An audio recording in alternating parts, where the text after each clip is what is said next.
Episódio 31, página 156 do livro Um Novo Mundo, O Despertar de uma Nova Consciência.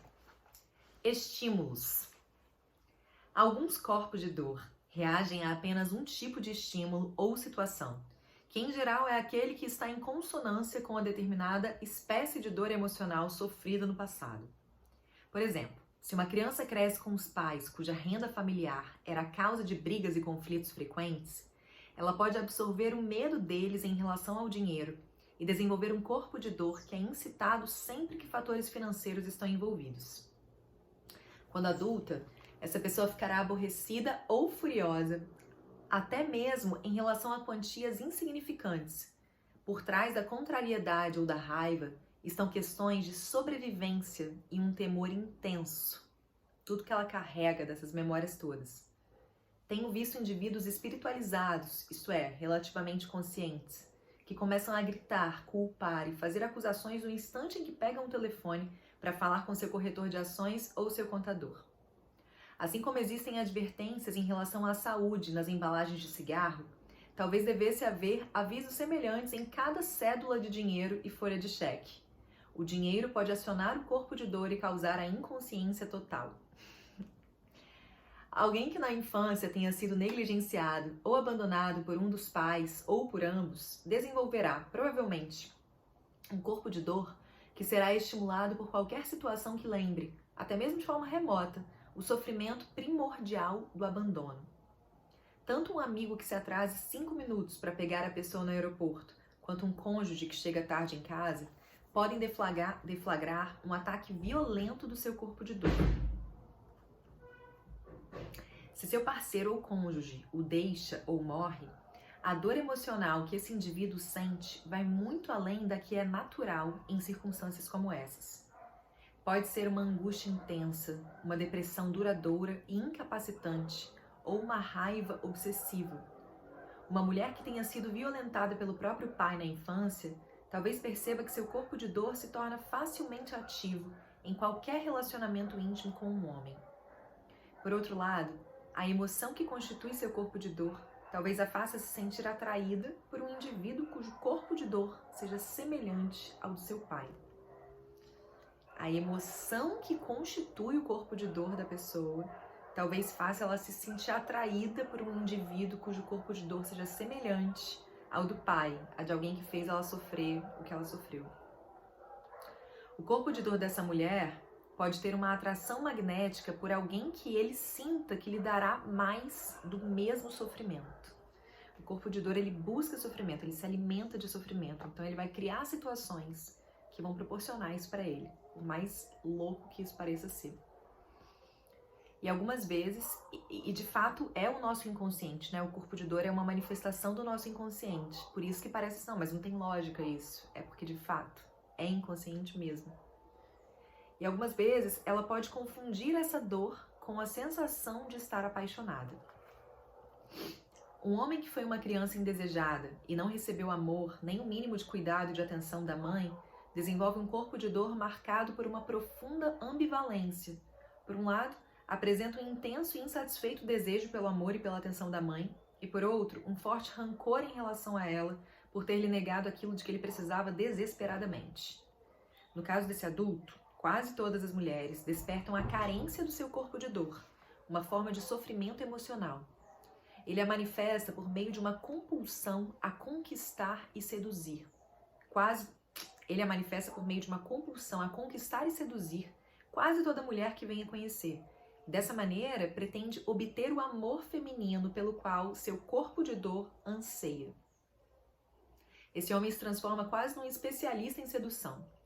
No entanto, assim que um relacionamento se torna íntimo ou seus avanços são rejeitados, a raiva do seu corpo de dor em relação à mãe vem à tona e sabota a relação. Complexo, né, gente? Complexo. Quando reconhecemos nosso corpo de dor no momento em que ele surge, também passamos a detectar com rapidez os estímulos mais comuns que o colocam em ação. Sejam situações, sejam determinadas coisas que as pessoas fazem ou dizem. No instante em que esses estímulos aparecem, nós os vemos de imediato pelo que eles são e entramos no intenso estado de alerta. Em questão de segundos, percebemos também a reação emocional, que é o surgimento do corpo de dor. Ele vem com a emoção, né? Com a reação que traz junto a emoção. Porém, nesse estado de presença, não nos identificamos com ele, o que significa que o corpo de dor não consegue assumir o controle sobre nós e se tornar a voz na nossa cabeça. Se estamos com o nosso parceiro ou nossa parceira nesse momento, podemos lhe dizer: o que você acabou de dizer ou fazer despertou o meu corpo de dor. Portanto, estabeleça um acordo com seu companheiro ou companheira. Sempre que disserem ou fizerem algo que desperte o corpo de dor um do outro, mencionem isso na hora. Interessante isso, né? É claro que a outra pessoa precisa também estar a par desses conceitos, né? Mas se a gente puder estar consciente disso, dos estímulos que engajam o nosso corpo de dor, no momento em que isso acontece e comunicar a outra pessoa, tanto a outra pessoa pode, né, frear o que ela tá fazendo, o fluxo do que ela tá fazendo para poder não alimentar isso, quanto a gente mesmo pode até observar e entender como ele funciona. Pode ser útil de várias maneiras, né? Calma aí.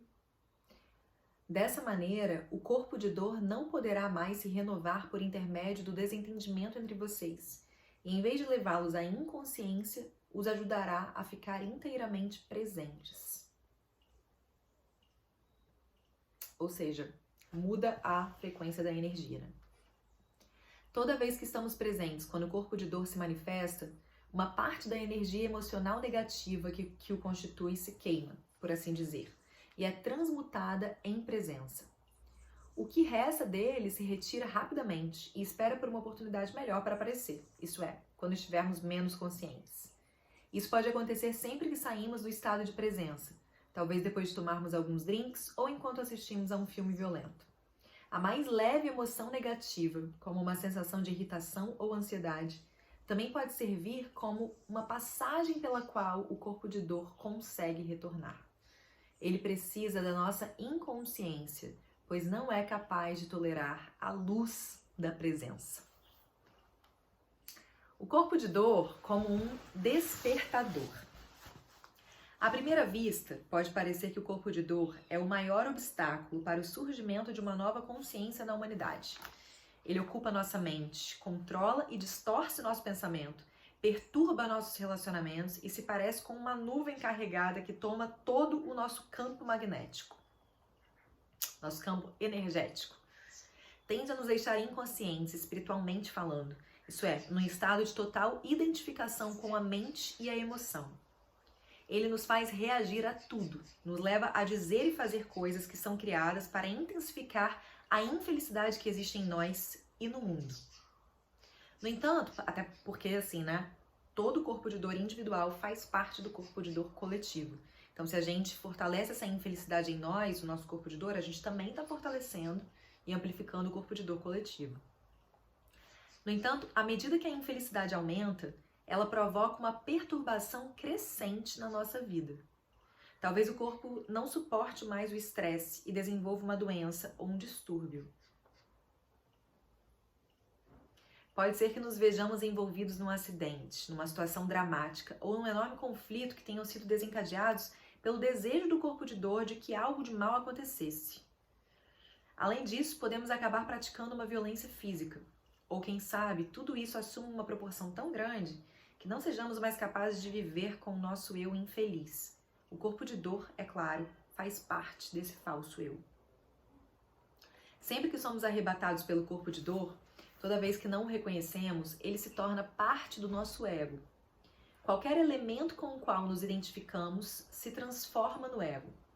O corpo de dor é uma das coisas mais poderosas com que o ego pode se identificar, assim como o ego é fundamental para o corpo de dor, que precisa dele para se renovar. Então o corpo de dor e o ego tá um ali alimentando, dando subsídio para o outro existir. Essa aliança perversa, contudo, costuma desmoronar nos casos em que o corpo de dor é tão pesado que as estruturas da mente egóica, em vez de serem fortalecidas por ele, são desintegradas pelo ataque ininterrupto de sua carga energética, Da mesma maneira que um aparelho eletrônico pode ser posto em funcionamento por uma corrente elétrica, mas também destruído por ela se a voltagem for muito elevada. Interessante. Quem tem um corpo de dor muito forte costuma chegar a um ponto em que sente que sua vida está se tornando insuportável, que não consegue mais tolerar a dor nem situações difíceis. Já houve quem expressasse isso dizendo com toda franqueza e simplicidade que estava cheio de ser infeliz. Algumas pessoas podem sentir, como foi meu caso, que não são mais capazes de viver consigo mesmas. A paz interior torna-se então sua principal prioridade. Sua aguda dor emocional as força a romper a identificação com o conteúdo da mente e com as estruturas mentais e emocionais que dão origem a seu eu infeliz e o perpetuam. Assim, elas ficam sabendo que nem sua triste história, nem a emoção que sentem são elas próprias. Compreendem que elas são o conhecer e não o que é conhecido. Compreendem que elas são o conhecer, não o que é conhecido. Em vez de levá-las à inconsciência, o corpo de dor transforma-se no seu despertador, o fator decisivo que as faz alcançar o estado de presença. O Eckhart Tolle, eu acho que é no Poder do Agora, se não me engano, ele conta a trajetória dele, né?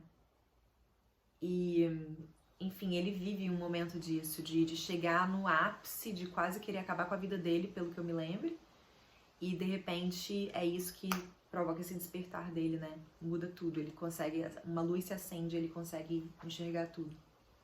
Alcança esse estado de presença. Se eu estiver falando bobagem, vocês me desculpem, mas eu acho que é isso mesmo, que eu me lembro.